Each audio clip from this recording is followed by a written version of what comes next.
Bom, hoje é o dia em que o Supremo Tribunal Federal, então, tomará a decisão sobre o habeas corpus preventivo que a defesa do presidente Lula entrou para impedir uma prisão ilegal que o juiz Sérgio Moro, que não cumpre a lei, que tem cometido crime atrás de crime sem cumprir a Constituição e as leis do nosso país, tenta impor ao presidente Lula.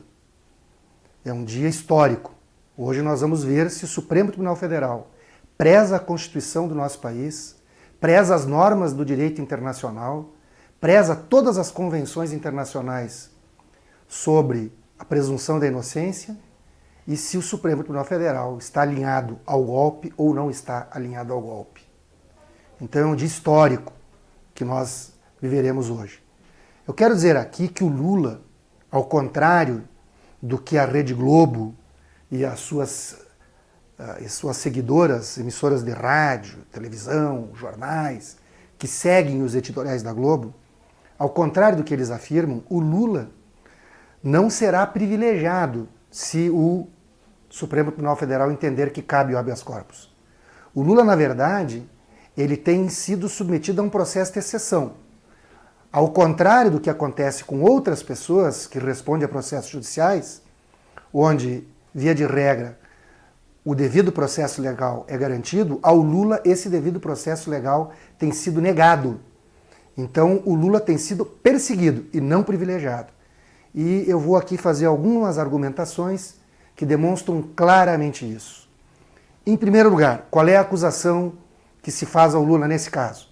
Que ele teria recebido propina da empresa OAS e a propina era o apartamento na Praia do Guarujá e que isso era fruto de lavagem de dinheiro, inclusive.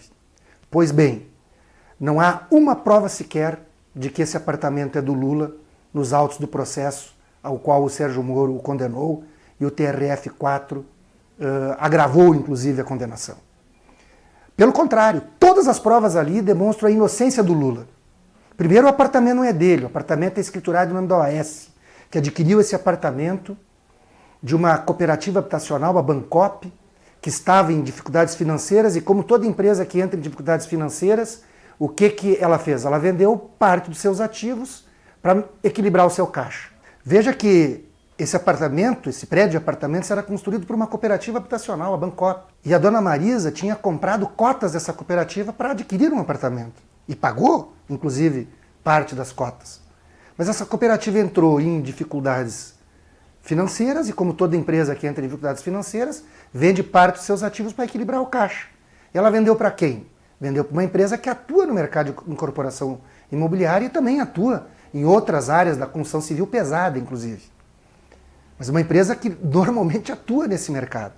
E essa empresa com o prédio, e ela, como os cotistas tinham preferência de compra, teve que pedir a todos os cotistas se eles queriam exercer o seu direito de compra, a sua opção de compra.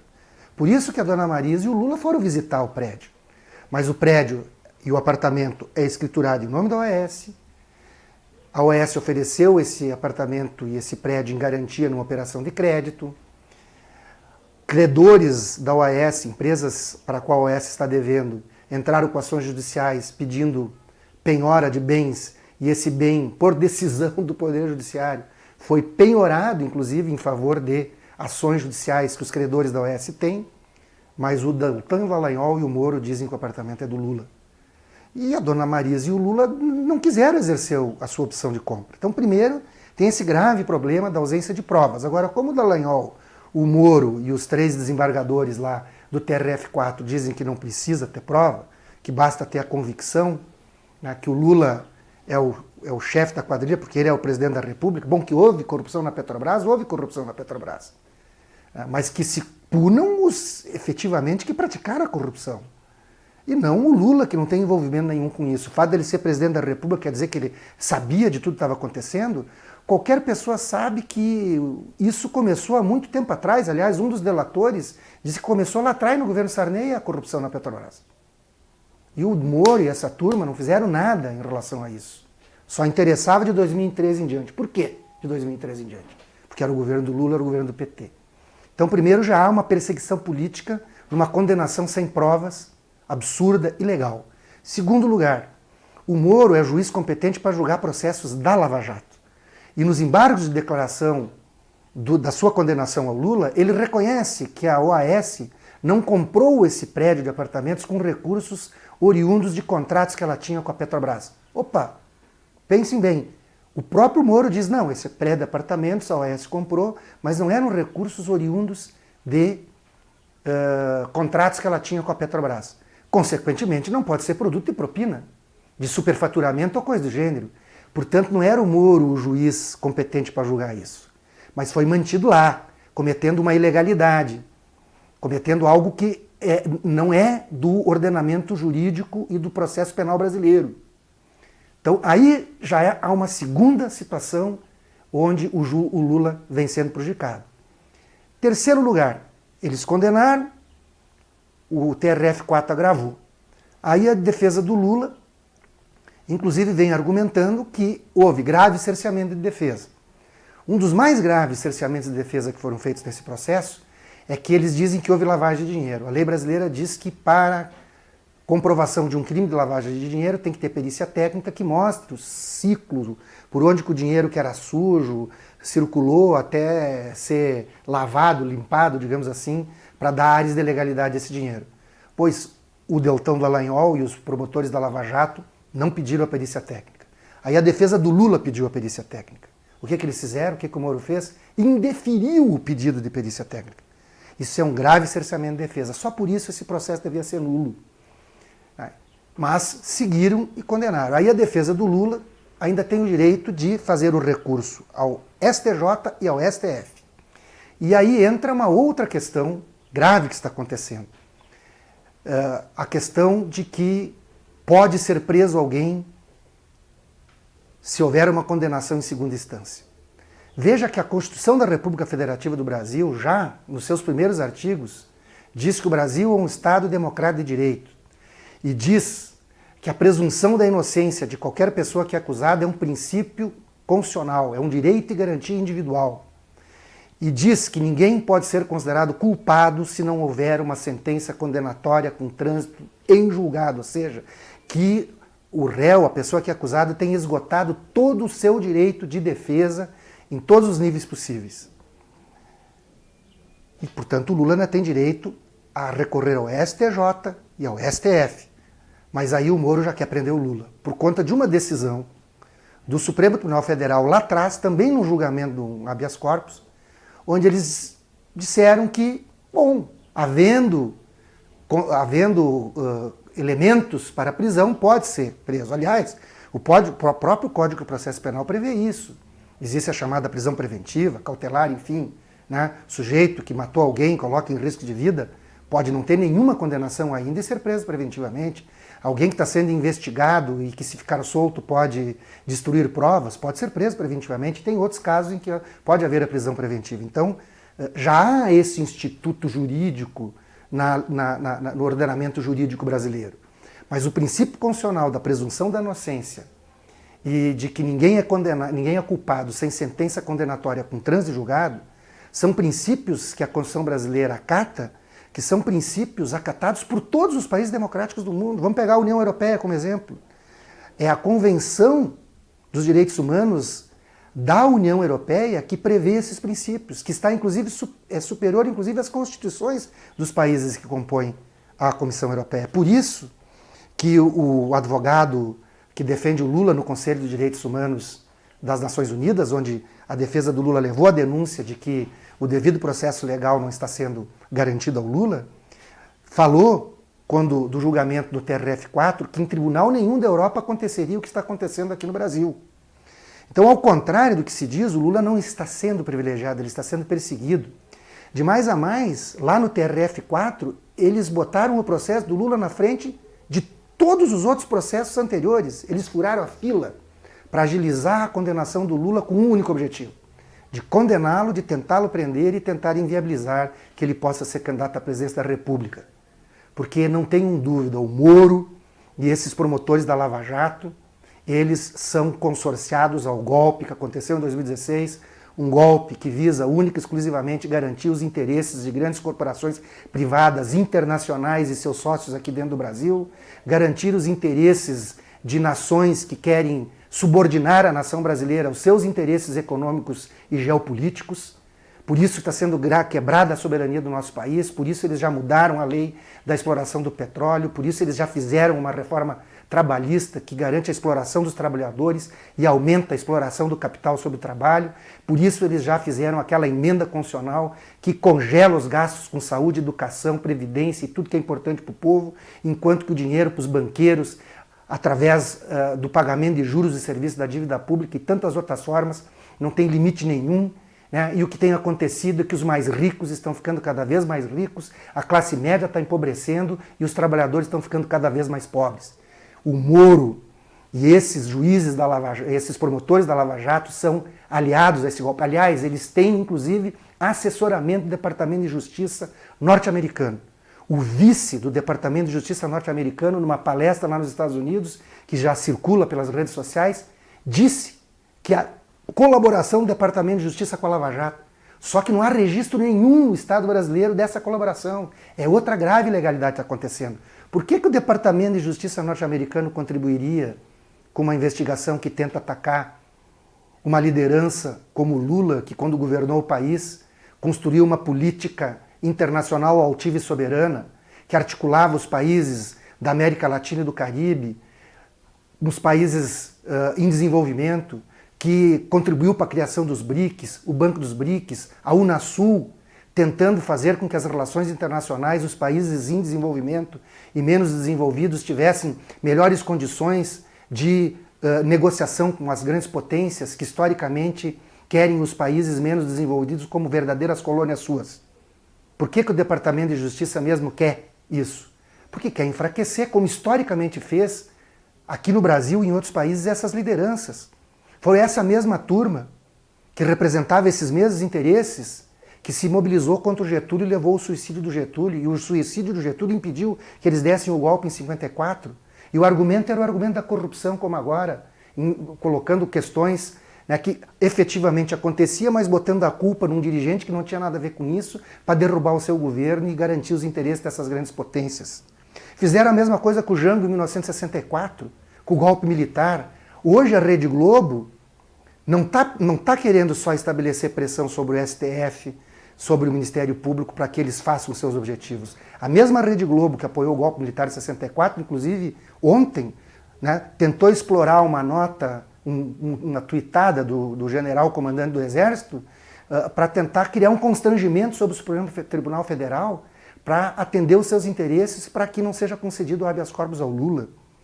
Essa turma que não aceita que uma empregada doméstica tem que ter carteira assinada, não aceita que o filho de um trabalhador pobre possa acessar a universidade, porque nós criamos as cotas de 50% nas universidades públicas para estudantes oriundos de escolas públicas, ou as cotas para afrodescendentes e indígenas, criando uma política afirmativa para recuperar direitos historicamente negados a amplos segmentos da população brasileira. É esta turma que, junto com a Globo, com a força-tarefa da Lava Jato, e pessoas que historicamente defenderam a direita e os regimes militares, é que ontem foram para as ruas. Por mais que eles tenham tentado editar as imagens das mobilizações que eles fizeram ontem, eram mobilizações, em alguns casos, de dezenas de pessoas, em algumas centenas de pessoas, eles não levaram milhares de pessoas às ruas. Essa turma que foi em 2016 para as ruas, convocou aquelas questões, hoje não tem mais a audiência que tem. Por quê? Porque tem uma parcela das pessoas que foram às ruas em 2016 que já sabem que foram usados. Foram usados e estão perdendo seus direitos, os seus negócios, seus pequenos negócios, o pequeno comércio, uma micro, pequena empresa, está sofrendo todas essas dificuldades. A classe trabalhadora assalariada, não vou nem falar, que essa que mais está perdendo, que há uma perseguição ao Lula, que ele não é privilegiado. Então cada vez fica mais evidente que há uma perseguição ao Lula, que ele não é privilegiado, coisa nenhuma. Então não resta outra questão ao Supremo Tribunal Federal hoje, de fazer cumprir a Constituição. Ou seja, a presunção da inocência é um princípio constitucional. Enquanto alguém não esgotar os seus recursos, ele não pode ser considerado condenado, como alguns dizem que o Lula está condenado. Não, o Lula não está condenado. Ele não tem sentença transitada em julgado. Ele tem direito a recursos. Então, cabe ao Supremo Tribunal Federal garantir esse princípio constitucional. Veja que mesmo depois daquela decisão que eles tomaram por 6-5 mostrando uma certa divisão, dizendo que poderia haver a prisão em segunda instância. Tem duas turmas do Supremo Tribunal Federal.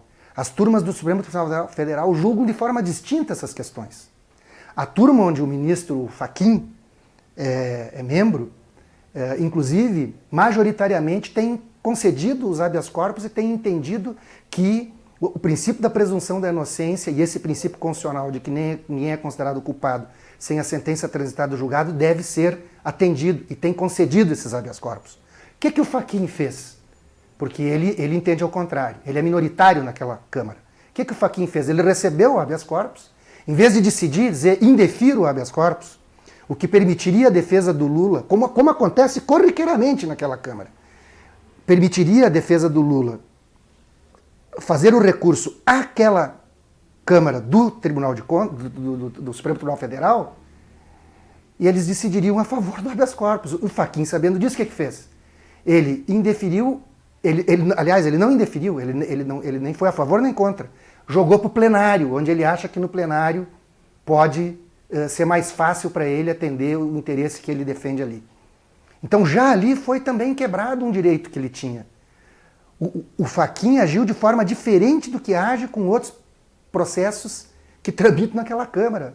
Para impedir o acolhimento do habeas corpus pela Câmara, que historicamente acolhe o habeas corpus, ele não julgou e remeteu para o plenário. E o que a Carmen Lúcia faz, a presidente do Supremo Tribunal Federal? Ela disse que não ia botar em votação. Ela deveria, inclusive, ter colocado em votação uma ação direta de constitucionalidade, tem mais de uma tramitando lá, uma delas, inclusive, da Ordem dos Advogados do Brasil. Da Ordem dos Advogados do Brasil, está lá dizendo, né, uma ação direta de constitucionalidade para que seja garantido o previsto na Constituição Federal. E a Carmen Lúcia, em vez de botar para votar isso, para ser daí uma votação em abstrato, genérica, para qualquer pessoa, e não um caso individual de uma pessoa que nem o do Lula, ela não botou para votar. Não bota para votar. Então, mais uma... Por que ela não bota para votar? Porque aí tem que vir o julgamento do Lula. Então permite que a Globo, permite que esses golpistas digam o que estão dizendo, que isso aí é para beneficiar uma pessoa, é para garantir a impunidade. Ora, onde é que está essa turma toda falando que é contra a impunidade, no caso do Aécio Neves, que foi pego com uma conversa com o Joeres de Batista pedindo 2 milhões, dizendo para quem era para entregar os 2 milhões, e a Polícia Federal monitorou, e o cara recebeu a mala com 2 milhões, inclusive sabe para quem foi entregue a mala. Onde é que está essa turma que defende a impunidade no caso do Eduardo Azeredo, no chamado Mensalão Mineiro do PSDB, que o Supremo Tribunal Federal lá atrás julgou de forma distinta, remetendo para a Justiça de Minas e está prescrevendo e ninguém vai ser condenado? Onde é que está esses caras que defendem, que tem que acabar com a impunidade, no caso do Temer, que está cheio de gente no entorno dele, o Rocha Loures com as malas de dinheiro, o baiano lá, que era ministro dele, o Vieira Lima, também com malas de dinheiro, o Eduardo Cunha com contas na Suíça. Os caras reviraram a vida do Lula, entraram na casa dele, do apartamento, reviraram tudo, não acharam nada, não acharam uma nota de dólar, não acharam uma mala de dinheiro, não acharam uma barra de ouro, não acharam nada. Quebraram o sigilo fiscal dele, não acharam nada. Quebraram o sigilo bancário dele, não acharam nada. Não acharam uma conta no exterior, um dinheiro ilegal, nada. Absolutamente nada. Por isso que o Deltan Dallagnol e o Moro dizem que não precisa prova, basta convicção.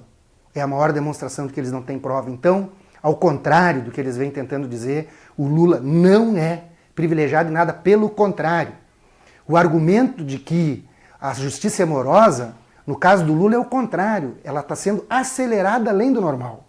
E se a justiça é morosa, não cabe a destruição desses princípios que todos os países democráticos seguem. Cabe o judiciário ser mais expedito, cabe o judiciário trabalhar mais, cabe o judiciário ser célere nas suas decisões. Agora, célere para todos, não só para o Lula. Então o argumento da morosidade para o Lula é o contrário.